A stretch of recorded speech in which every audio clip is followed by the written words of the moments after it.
এই মুহূৰ্তত জনসংবাদ অসমৰ দৰ্শকসকলক জনাইছো ভাৰত পাকিস্তানৰ যুদ্ধৰ খবৰ। সন্ত্ৰাসবাদৰ পেহেলগাম আক্ৰমণক লৈ দুয়োটা দেশৰ মাজত আৰম্ভ হৈছে যুদ্ধৰ পৰিৱেশ। ভাৰতে পাকিস্তানৰ বিৰুদ্ধে কঠোৰ কূটনৈতিক সিদ্ধান্ত গ্ৰহণ কৰাৰ পাছত ভাৰতৰ বিৰুদ্ধে চুবুৰীয়া ৰাষ্ট্ৰখনে এক গুৰুত্বপূৰ্ণ বৈঠক অনুষ্ঠিত কৰে। ইছলামাবাদ ৰাষ্ট্ৰ সুৰক্ষা সমিতিৰ NSৰ বৈঠকত পাকিস্তানে ভাৰতক প্ৰত্যাহ্বান জনাই কেতবোৰ গুৰুত্বপূৰ্ণ সিদ্ধান্ত গ্ৰহণ কৰে।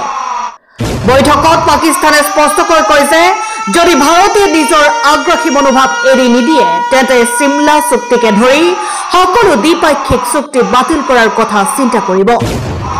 ইয়াৰ উপৰি এই বৈঠকৰ জৰিয়তে পাকিস্তানে ভাৰতক এক প্ৰকাৰ সকিয়নি প্ৰদান কৰে। পাকিস্তানে কয় যে ভাৰতে সিন্ধু জল চুক্তি স্থগিত কৰাৰ সিদ্ধান্ত গ্ৰহণ কৰি আন্তঃৰাষ্ট্ৰীয় আইন আৰু সন্ধি উলংঘা কৰিছে। ভাৰতে একপক্ষীয়ভাৱে চুক্তি স্থগিত ৰখাটো যুদ্ধৰ দৰে একেই আৰু ইয়াৰ উত্তৰ দিয়া হ'ব। সিন্ধু জল চুক্তি স্থগিত কৰাৰ সিদ্ধান্তত নাকচ কৰি পাকিস্তানে কয় যে এই সন্ধি এক আন্তঃৰাষ্ট্ৰীয় চুক্তি যি বিশ্ব বেংকৰ মধ্যস্থতাত কৰা হৈছে, গতিকে ইয়াক ভাৰতে স্থগিত কৰিব নোৱাৰে।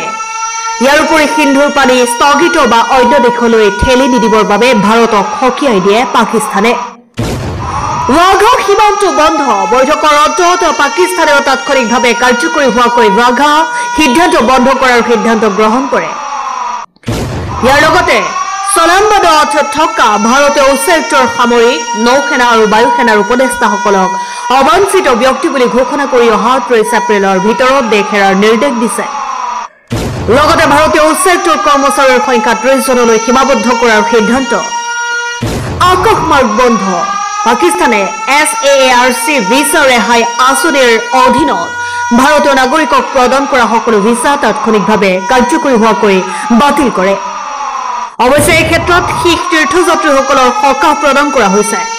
লগতে পাকিস্তানে ভাৰতীয় বিমান সংস্থাসমূহৰ বাবে নিজৰ আকাশমাৰ্গ সম্পূৰ্ণৰূপে বন্ধ কৰি দিছে। গতিকে এতিয়াৰে পৰা কোনো ভাৰতীয় বিমান পাকিস্তান প্ৰৱেশ কৰিব বা ওপৰেৰে উৰিব নোৱাৰিব। ভাৰতে সন্ত্ৰাসবাদ সমৰ্থন কৰাৰ অভিযোগ পাকিস্তানে ভাৰতে সন্ত্ৰাসবাদক সমৰ্থন কৰা বুলিও অভিযোগ উত্থাপন কৰে। বৈঠকৰ পাছত পাকিস্তানে জাৰি কৰা বিবৃতিত কৈছে সন্ত্ৰাসবাদক অজুহাত হিচাপে লৈ নিজৰ কাশ্মীৰত শোষণ আৰু মানৱ অধিকাৰ উলংঘা লুকুৱাই ৰাখিছে। পাকিস্তানে ভাৰতক সন্ত্ৰাসবাদৰ পৃষ্ঠপোষকতা কৰা দেশ বুলি অভিহিত কৰে আৰু কয় যে ইয়াৰ প্ৰমাণ তেওঁলোকৰ হাতত আছে।